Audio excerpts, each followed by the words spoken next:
Welcome to Real Estate Coaching Radio, starring award-winning real estate coaches and #1 international best-selling authors, Tim and Julie Harris. This is the #1 daily radio show for realtors looking for a no BS, authentic, real-time coaching experience. What's really working in today's market, how to generate more leads, make more money, and have more time for what you love in your life. And now your hosts, Tim and Julie Harris. Welcome back. First of all, I want to say thank you to all of you for giving us such fantastic feedback on the podcast we did yesterday. And if you've not listened to that one, you definitely want to go back and listen to that podcast. I suspect it'll probably be one of our most downloaded and listened to podcasts, certainly for this year.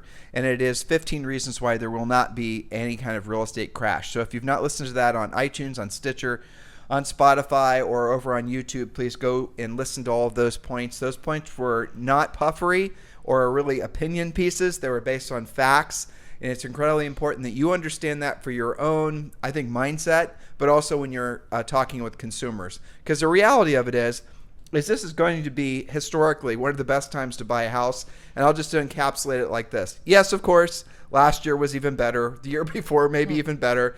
But you know, the old story is the best time to plant a tree is now versus 10 years from now. And that's kind of the way of thinking about what's going on in the housing market, because I read several reports yesterday that because of the inflation that we're experiencing right now, it's believed to be over 20%. We've talked about that on this podcast before, that if you're looking at really what the hypothetical inflation, or let's just use real estate terms, appreciation will be on a house over the next, say, 24 to 36 months, it could go up by as much as 50%.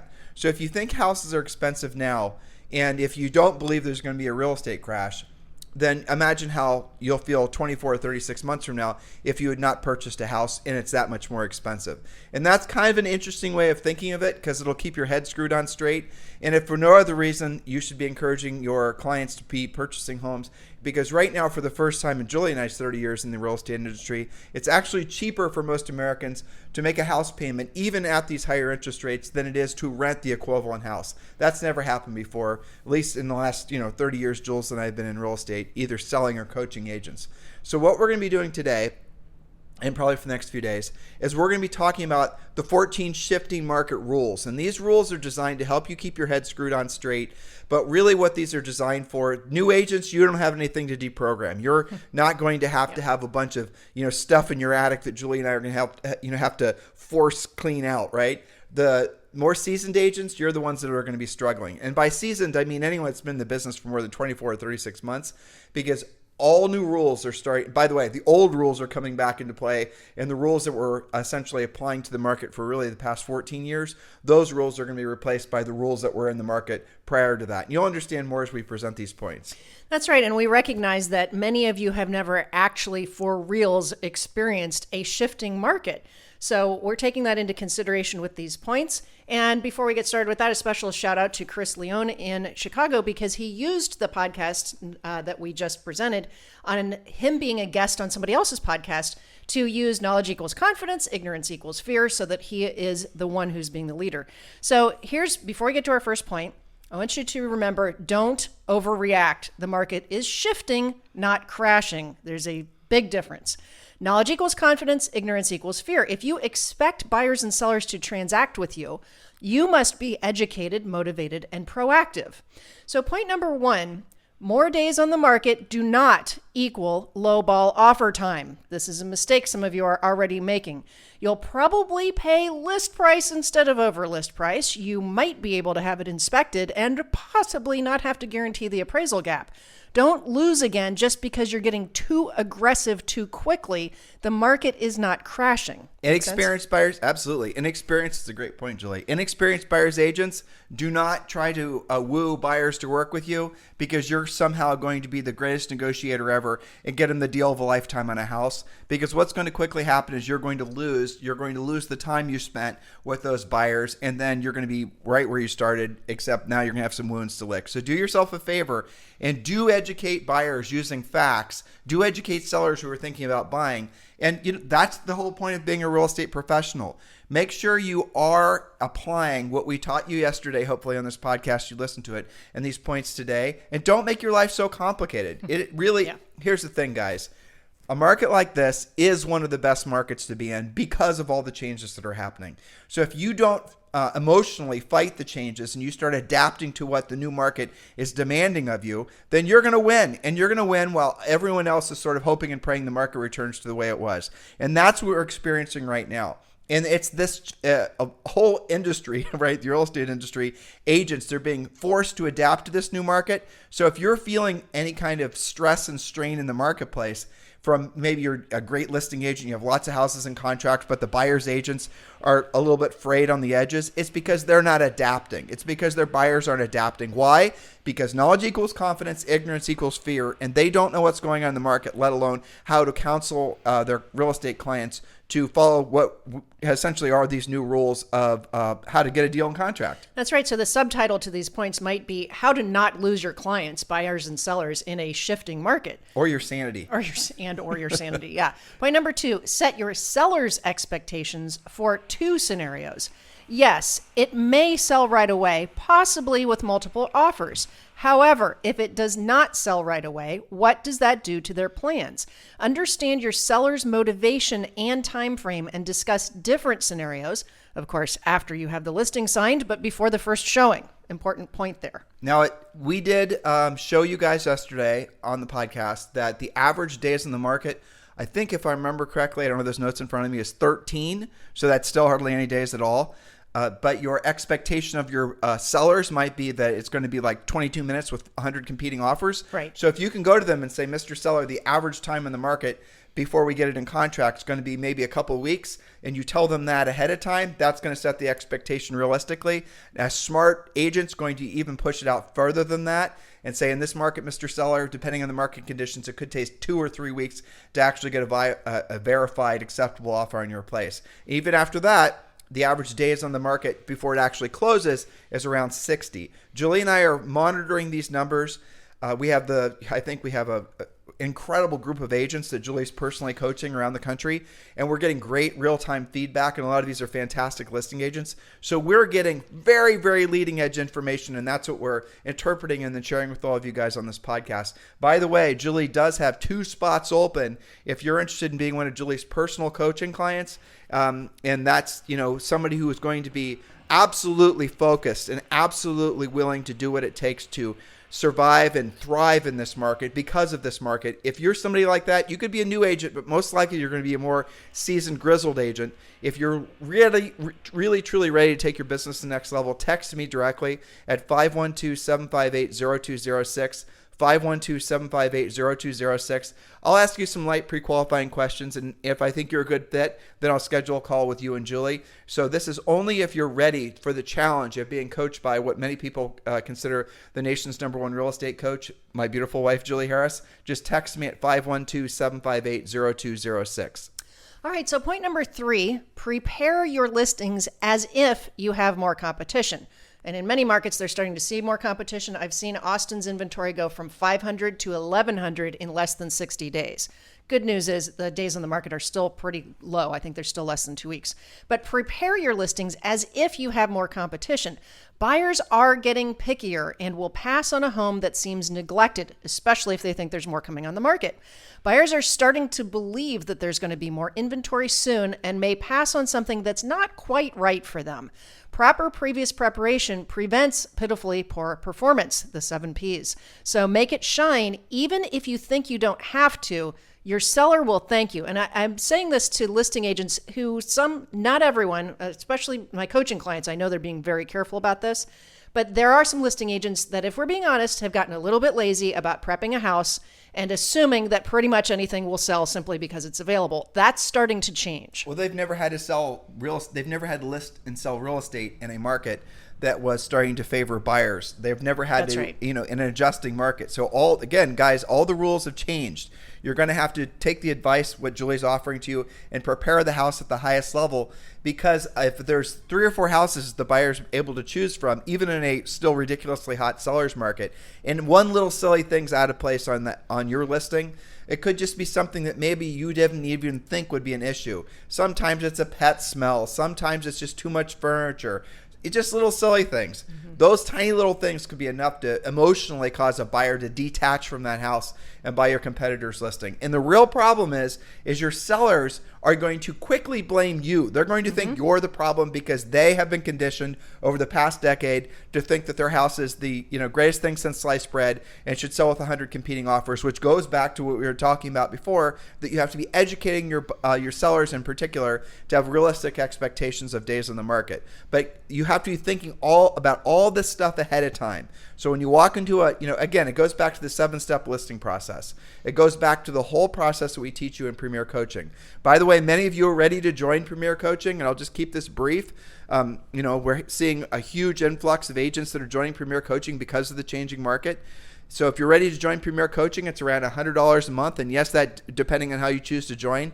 And yes, that does include a daily semi-private coaching call. Text the word Premier to 47372. Text the word Premier to 47372. And again, this is a coaching program that's designed specifically for a market that's like this, that's adjusting. Premier Coaching works in all markets, but most of our best content really truly is designed for a changing, shifting market. It gives you the competitive edge that some of you're lacking that. You have a skills gap. You can feel it when you're talking to people and you're having to struggle with how to explain a particular market gyration to somebody. That's what being coached is all about. You need to, again, knowledge equals confidence, ignorance equals fear. You want to be confident in having conversations about all kinds of different things that might be causing other people stress.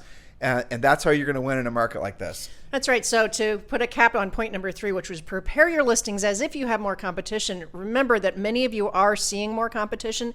The main point to this is that different than previous years, buyers now believe that there's going to be more inventory, and that makes them a little bit more hesitant than what we're used to. All right, point number 4, you must be more careful about accurate pricing on your listings. Do 3 comparative market analysis, perhaps more if your time frame is stretching out. A listing presentation you go on today, where the seller will take 30 days to prep the home, will require you to revisit the price before you actually launch it as a new listing. In a shifting market, that may adjust up, down, or stay the same depending on what your comps are in between with all those days. So what do the new pendings and the new sales tell you? You've got to revisit that, and sometimes 3 and 4 times if it's not being listed today on your listing appointment today. And again, we want to be very clear, and I know this might sound confusing, but based on what we're saying today, you might be thinking that we're going to tell you there's going to be some sort of adjustment downwards in the pricing of homes. We don't believe there will be. We believe that there's going to continue to be an abnormal amount of inflation in real estate, which is going to last the next 2 or 3 years. And that does mean that very likely that home today is going to be worth 50% more than it will, 3 years from now, or maybe even 2 years from now. If you don't believe me, look to see what real estate has done over the last 24 months. Look to see how much you're now paying for everything versus 12 months from now. The inflation isn't just in groceries or in fuel. It's in everything. Utility prices, everything's going to go up. We just had a friend tell us that he thinks that airline tickets have gone up by more than 200 or 300%. That is inflation. It's not going to just all of a sudden level off. And the main thing is, with inflation, don't expect the prices to adjust back down to where they were. That's not how this actually is going to actually play out. So it's important that, again, you keep yourself on the leading edge of what we're experiencing now. The whole point of yesterday's show and today's podcast and tomorrow's and probably the next day's is to make it so you can understand that it's not that difficult to be wildly successful because of a market like this. All it takes is for you to let yourself open up a space in your mind to tell yourself you can be as successful as you choose to be in a market like this. There's nothing holding you back. Yes, a lot of the things that maybe you were doing before to generate transactions, it isn't working anymore. A lot of the lead generation stuff, a lot of the branding, a lot of the things like that, Those types of things you need to set by the wayside and focus on what's going to be putting a commission check and putting you in a position to help somebody in the next 60 to 90 days. That should be your new rule. If it's something that's too far out in the distant future, you shouldn't be wasting your time or your money on it, because there's a very good chance that it's not going to work, or frankly, you're going to wish you would have been putting your money and your effort towards things that will actually put you in a position to help people make money now. Does that make sense? It absolutely makes sense. What you don't want to do is make the assumption that today is going to be just like last month, which was just like, last month. So if you are right now, okay, so we just gone over day one. Now I want you to tell me if you're on a coaching call with somebody, and let's say this is somebody that has very consistent 3 to 5 listings at all times, maybe 10 to 15 listings at all times. My typical clients, Your typical clients, exactly, your personal coaching clients.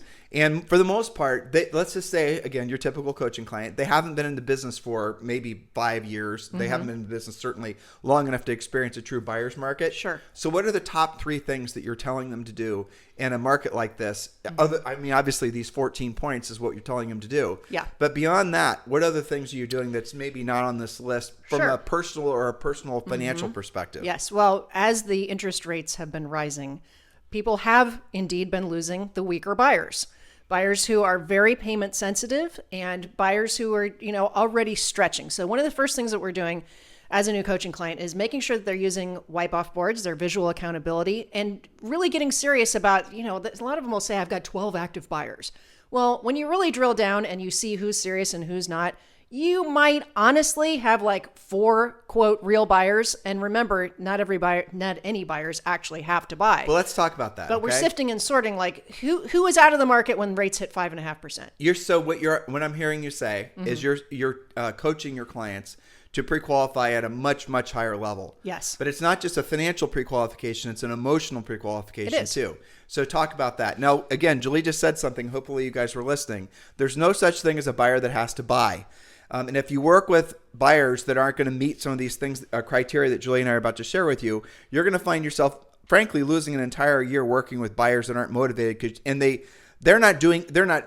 don't ever say buyers are liars. You just didn't have the skill set. You didn't know what questions to ask them to help them self-discover that their motivation wasn't actually what you hoped it would be. And that's what happens a lot of times is agents will work with buyers who you want to convince yourself are actually going to transact. But the reality of it is the slightest breeze, the slightest headwind is going to put them off direction and they're going to decide to chill. So the point Julie made, and this is really where you have to remember, if you're primarily focusing on buyers in a market like this is going to be incredibly difficult because there's no such thing as a buyer that has to buy. Buyers can always stay tenants, or they can always, if they have homes that they're living in that they own, they can just stay in that house. You guys get it? There's no such thing as a buyer that has to buy because they can just keep their present living situation as it is. Maybe they have to go from one rental to another. Those things obviously happen. But there are dozens of examples of sellers that absolutely have to sell. This is one of the tenets of our coaching business is if you have to choose where you're going to put your best energies. Putting your best energies towards, here's your choice, towards people that can change their minds and often do, especially in times like this, that would be buyers, or putting it towards sellers that absolutely positively have to sell. And even if, essentially the psychological or financial pain of not selling is greater than whatever the inconvenience and psychological pain is of selling. Did I explain that well? Absolutely. That's correct. So, and I'm going to talk more about listings in a second because to answer your question, what 3 things or so are we working on to deal with today's market and make sure that they're moving forward?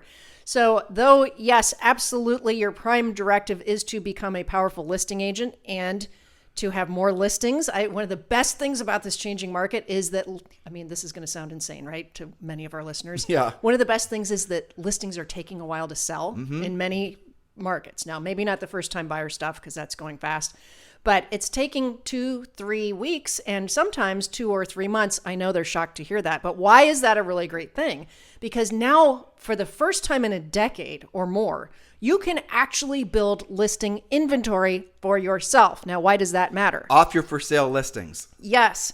Okay, so what we teach in coaching is each listing that you take should give you at least one more listing almost immediately in that same neighborhood, if not very quickly after you sell it. because of all the things you can do with a listing, because of all the things that spin off from a listing, different than working with buyers. Well, you can sell your own listing. Chances are that seller of the listing you took has to buy a house. Yep. And then that could actually create a whole a series of dominoes of other transactions. But what Julie's talking about can only happen if you're focused on being a listing agent. Only as a listing agent who's actually going to take the time to do things, like put a sign in the yard. Yeah. And return calls and use a system like 1-800-HOME-HOTLINE.com. In other words, you're going to actually proactively generate leads off that listing. You're going to do open houses. You're going to follow some of the free lead generation plans we have. The interesting thing that's happened, and this didn't happen, this is only since really Zillow started selling buyer leads. Yep. Buyer leads in general have no value. I know that's shocking to most people, but they have no value. True. Pre-qualified, frankly, seller leads have value. Buyer leads are the least valuable, but they're what agents pay the most money for. And why? Because they've never learned how to generate their own buyer leads. So I'm going to tell you guys the hack. Ready? If you want to have an endless stream of buyer leads, which frankly, I don't know why you'd want that, but if you did, take one listing, take 5 listings. You will have so many buyer leads, assuming you know how to generate off the sign, assuming you know how to actually generate off having that listing. That's what we teach you in Premier Coaching. You will you'll laugh at, frankly, yourself that you even considered buying buyer leads in the past. Some of you right now, because you don't have any listings, are being very tempted to respond to that email from Zillow or that phone call from whoever that's offering you a buyer lead. Julie's got a license, a real estate license. We get the same, goofy emails and solicitations as well. Don't just say no, say hell no. Learn how to be a listing agent, and you'll never have to even have the idea of buying buyer leads cross your mental radar again.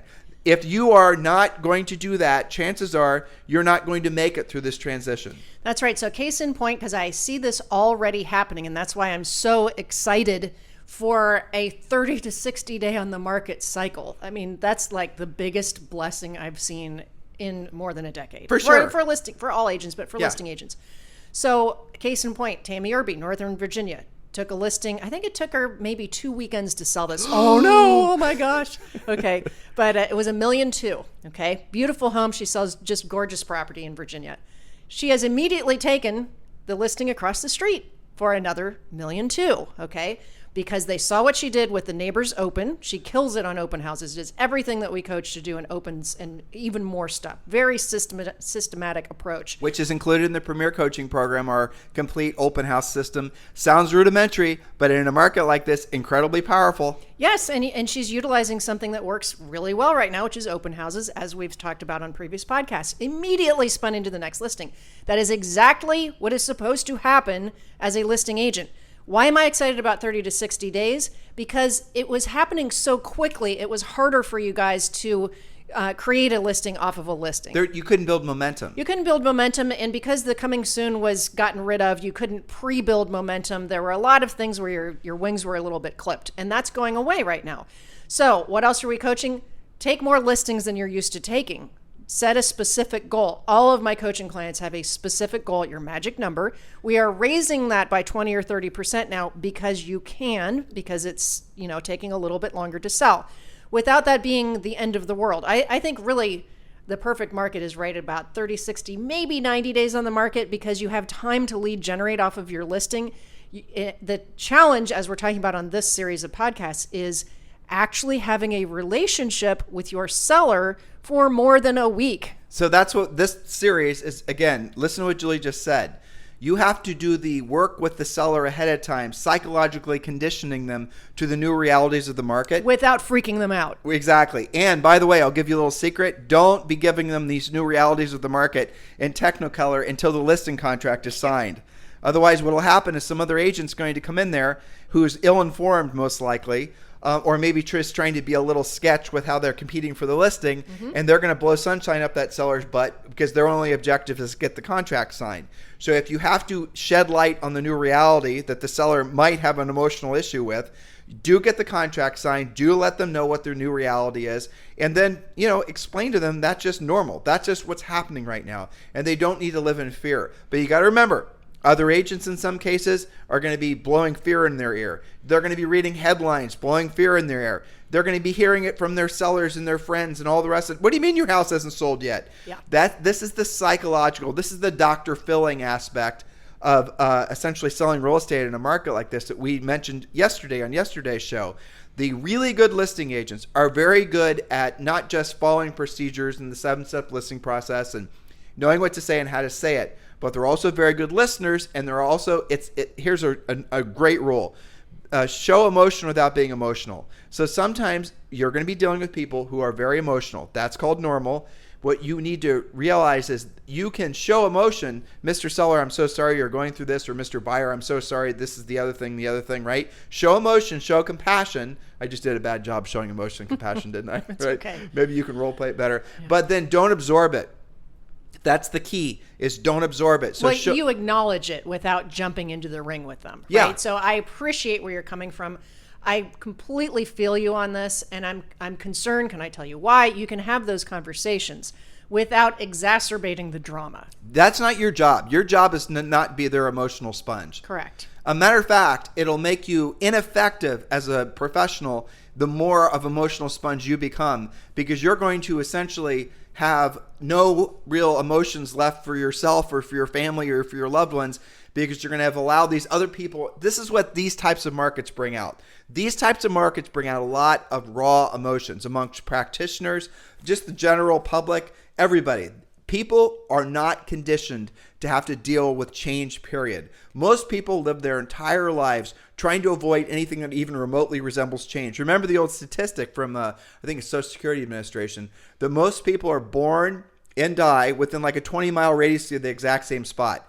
And this, by most people, it's like over 90% of the population or something. Mm-hmm. But that right there is evidence that most people do not like change and try to avoid it their entire lives.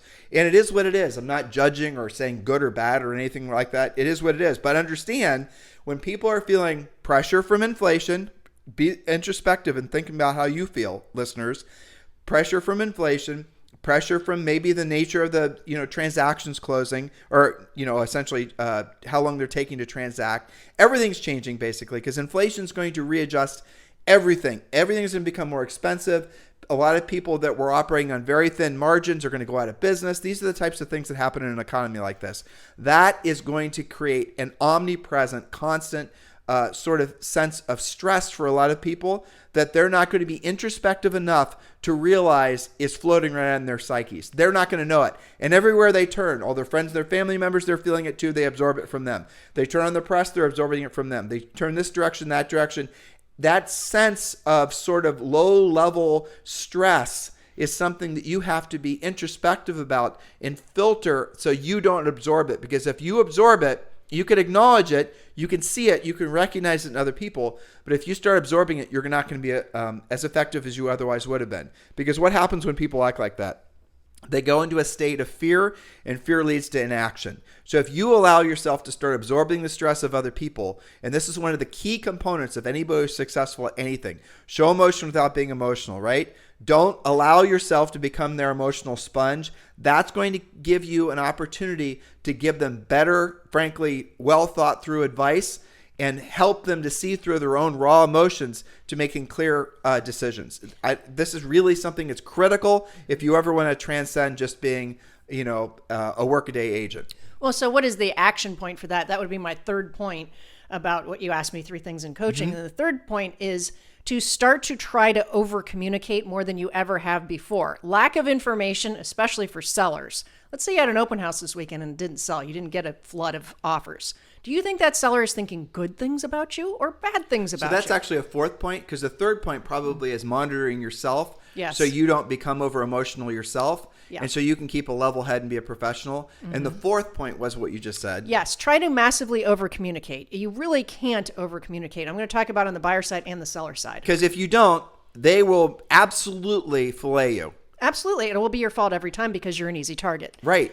So especially with lack of communication. So on the seller side in coaching, we have something called the seller's, I know, this is shocking, 12-week communication plan. Oh my God, you have to talk to him for 12 weeks? So let me explain exactly what to say. In Premier Coaching, we have a 4-month, 3-month, 4-month program that you can then, like, how am I supposed to communicate with my sellers? I don't want to take any more listings. I don't know how to deal with the ones I've got. Just follow our 12-week communication plan. It'll tell you what to say every single week. The script is there. The schedule is there. If you happen to have an assistant, you can actually delegate probably about about 90% of that. But the point is, you have to stay communicating. And it's really, I know veteran agents are completely gelling with what we're saying. Yeah. If you do not over communicate with your buyers and your sellers, I cannot understate how fast they're going to think that you are the devil. They will either ghost you or fire you. Yeah, and or fire you and then ghost you. Exactly, because they're going to use you as the punching bag for all their emotions. They're going to misdirect their. Remember, we were just talking about the omnipresent sense of stress. They're going to misdirect that towards you because you're the convenient target. Yeah, so what are the types of things that you can do to communicate with your sellers? One of the things we coach you to do is when you take a new listing, set yourself up as if you're a buyer looking in that neighborhood. This is a good use of the, quote, drip system from your MLS, so that anytime a new listing comes up in the neighborhood you've got a listing in, you are notified. So the seller's not calling you saying, hey, what's the deal with this listing that's competing with me now? You can then be preemptive. So on those calls, you're doing several things. You're talking to the seller about things that have come up to compete against them, things that have sold while they've been on the market, and some feedback from showings, what they can improve if it hasn't sold. So no communication with the seller is absolutely bad communication. And so why do they not call after, oh my gosh, the second weekend on the market? Because they run out of things to say. And so that's what the 12-week seller communication plan is. How about a fifth point? Sure. Over service the seller. Point 4 was over communicate. Point 5 is over service the seller. What does that mean? Do open houses constantly, because here's what's happening. The market's shifting.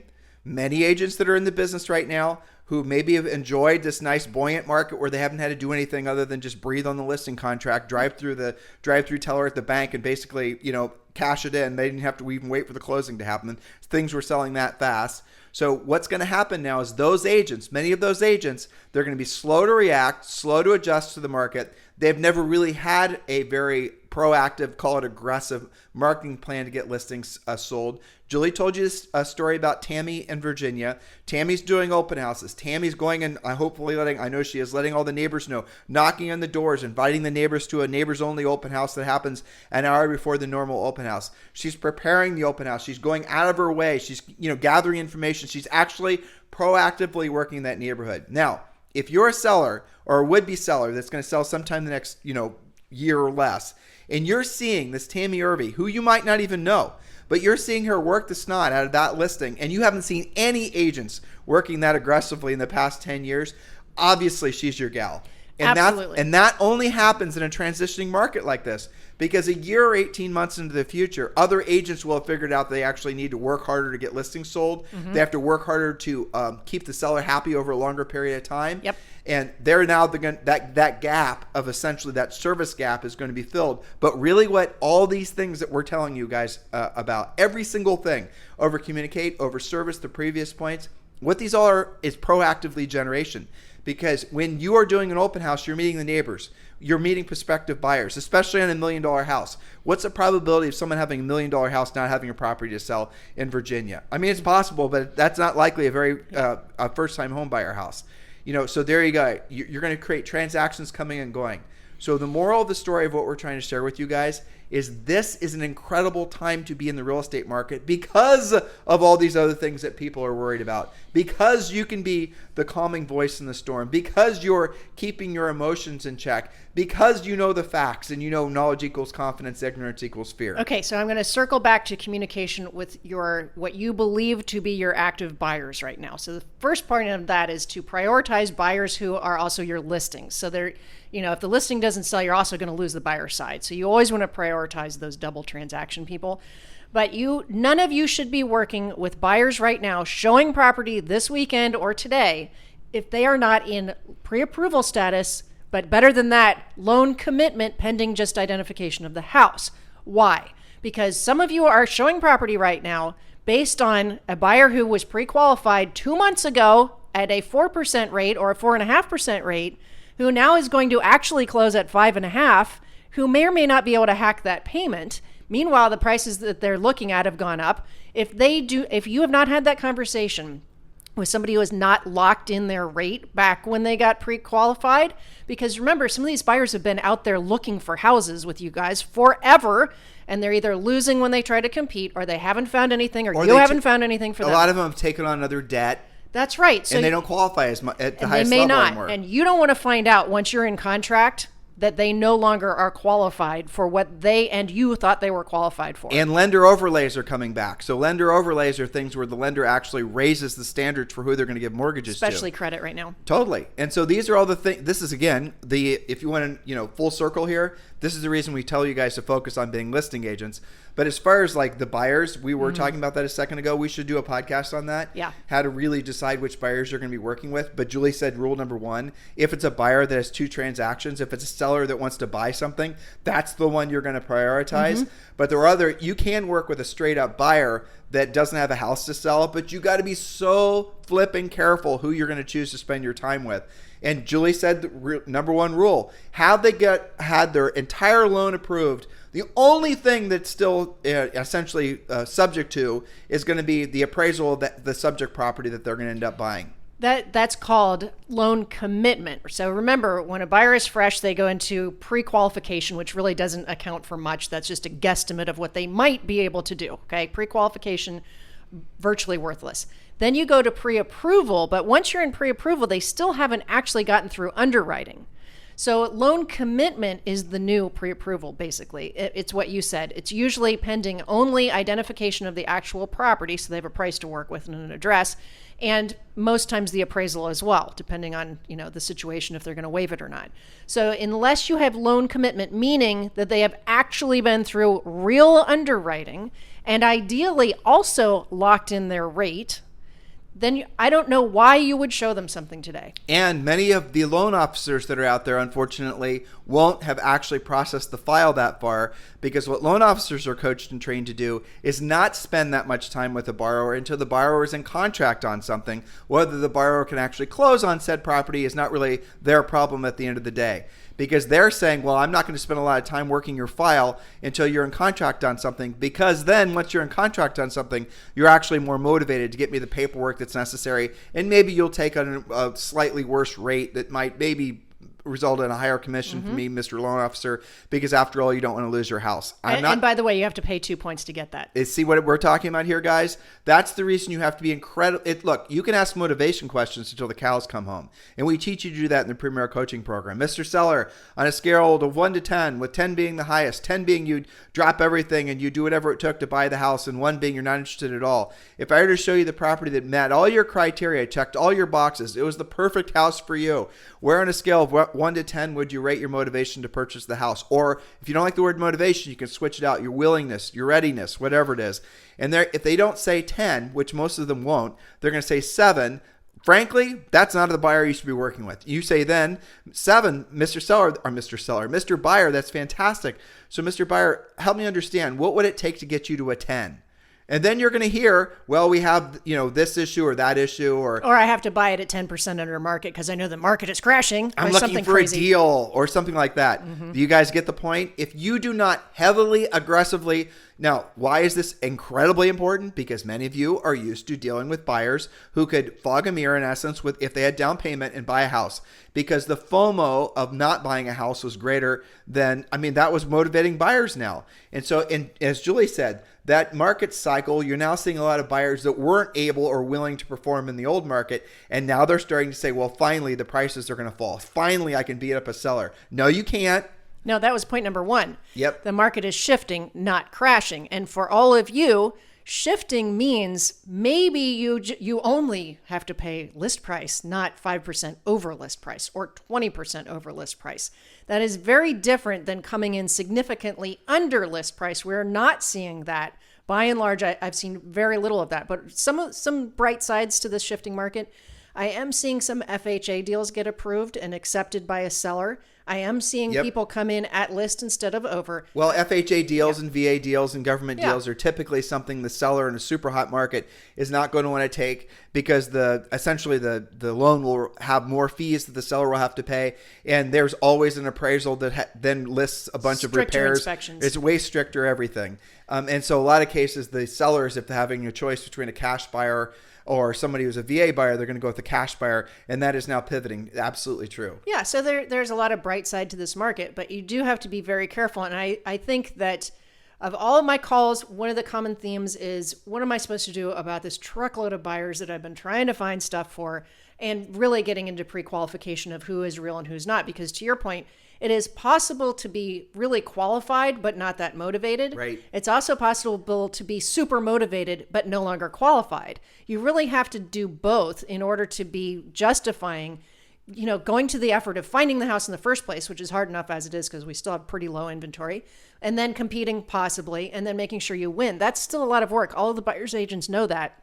But now you have to be even more careful because people that haven't locked in that rate, I think a lot of those buyers are thinking about a different payment on the same amount of money. How many of you listening right now emotionally think that you've got your year locked in because you've got whatever your number of buyers is and you're just confident half of those buyers or more than half those buyers are going to buy something?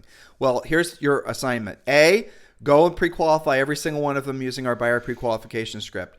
B, make sure they're completely approved for their loan. The only thing the loan is still waiting for essentially is the subject, a property to be identified. And lock the rate. And lock the rate, right. So, and if they're not willing to do those things, on a regular, you have to requalify them on a regular basis because their lives can change. That's what happens with inflation. So maybe right now they're thinking, well, my job is secure. And 30 days from now, maybe they're getting, nervous about that. So you ask that 1 to 10 question. Maybe when you asked that question originally 30 days ago, they're like a 10. No, dude, I'm an 11. Well, now they're like, well, I'm an 8. And then you're going to ask, well, what would it take to get you to a 10? And they're going to say, well, I'm a little bit nervous about this. You guys get it? That does not happen with sellers. The weakest buyers are definitely drying up. One of the reasons, and I think you heard this report too, is that with higher groceries and higher gas prices, what are consumers doing? They're throwing it on their credit cards. Yep. And that, that wrecks your ratios without even realizing it sometimes. So when you re-examine all of this, don't be surprised, and it's okay if you have buyers that are taking themselves out of the market, at least for now. They should be, because they're stretching too much to begin with. They're not going to be able to close an appraisal gap. They're not going to be able to pay a point to get that interest rate, which qualifies them. So this is real. And I think it's kind of like the great requalification of buyers right now to see what really is left in the market. But the other thing is that because, again, we have low inventory and still in many markets, you're still competing, fewer offers, but very serious buyers, the ones who are going after it after rates have gone up and they know all of these facts and they're clear on this and they're highly motivated, the buyers you're competing against are quite serious. So you better have your act together and have that loan commitment or show that you've got all cash. Well, okay. And that's actually what I was just thinking. It used to be in many markets, if you didn't have an all cash buyer, you weren't necessarily going to be in a competitive situation. Yes, that's still true in many markets. But now if you followed, and we haven't even obviously gone through all the rules with working with buyers, but if you followed just the few that we gave you on today's podcast, you're going to, when presenting a offer to a seller and the listing agent, you will most likely have to explain to the listing agent, because don't assume the listing agent's experienced either. You're going to have to explain to the listing agent what you've done with the borrower and their loan. You're going to have to explain to them it's not just a monkey business pre-qualification. It's an actual loan commitment only pending on, basically the subject property being identified. When you do that, you will be essentially back in the ring, even if you're competing against a cash buyer. That's right. And I'd give you an example of a type of buyer that probably you don't want to keep calling a buyer and chasing after. This is from a coaching call, and I can't remember who it was with, but they were constantly following up with this buyer, presenting new property, this and that. And the buyer said, you know what? I want to see everything that comes up. And the agent said, well, tell me more about your financing. Well, I'm not going to pursue financing until I find the house I want.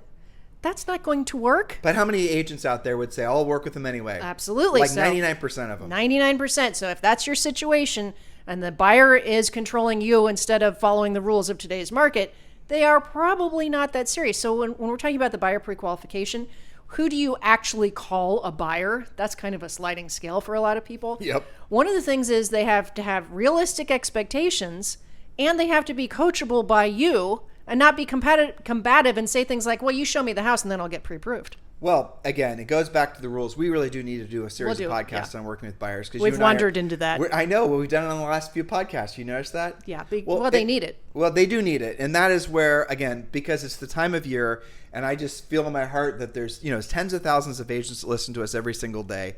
And I just feel for the agents who are thinking that the rules that from last year and the year before are going to apply this year, and they're not going to make any money, and they're going to suffer needlessly. And this is the time of year, as crazy as it is to say, if you're not thinking about the next 6 months, if you're not thinking about like where you're going to be in 6 months and focusing on being listing agents because you're so used to having some buyer leads and buyers easy closings and just the rest of it, you're going to be suffering not just in 6 months, but you might not make it back into the business. You might be washing yourself out because of the fact that you're taking too long to accept the fact that these changes that you intuitively know are happening are pivoting you towards being a listing agent. And don't fight it. Don't think that you have to wait to suffer working with unmotivated buyers for next 3 or 4 years before you can actually become a listing agent. If you're a brand new agent, become a listing agent.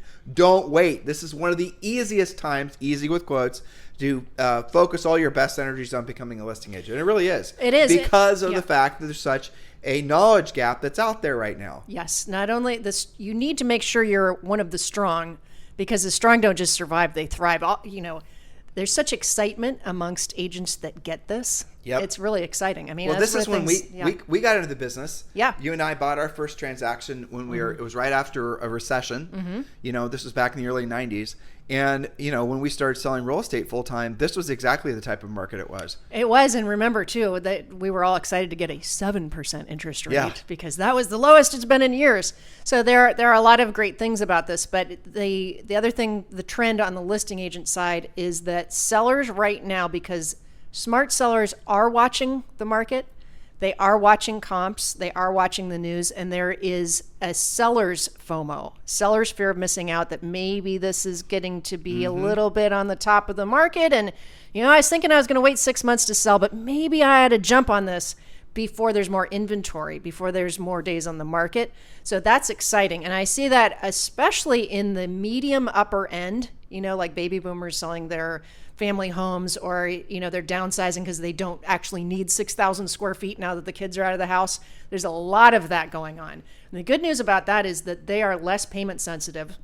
Many of them have already bought or built or already own something that they're downsizing to. So that's exciting. Those are great transactions, and they are motivated because they just want to be done with it. So we're going to pick up tomorrow where we left off today. Guys, thank you for continuing to make this the number one listen to daily podcast for real estate professionals in at least the United States.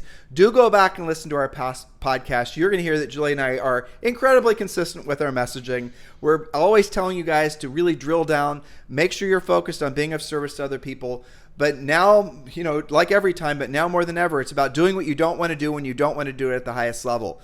And identify what the things are that you don't want to do. And for many of you, it's learning how to be a proactive lead generator. For many of you, it's learning how to be a powerful listing agent. Don't wait, because wherever you're resisting is where your growth needs to be. And I think it's clear right now where your growth needs to be. It's focusing on being a powerful listing agent. Please do give us, Julie and I, in this podcast, a 5-star review on iTunes, on Spotify. All of you have already done it. We certainly appreciate it. And all of you will be eligible to receive a signed copy of our best-selling book, Harris Rules. If you've not picked up our book, Harris Rules, it's available at Barnes & Noble, every major bookseller, and obviously on Amazon as well. It's also available on Audible. Thank you for continuing to make this the number one listen to daily podcast for real estate professionals. We will talk with you tomorrow. You guys have a fantastic day.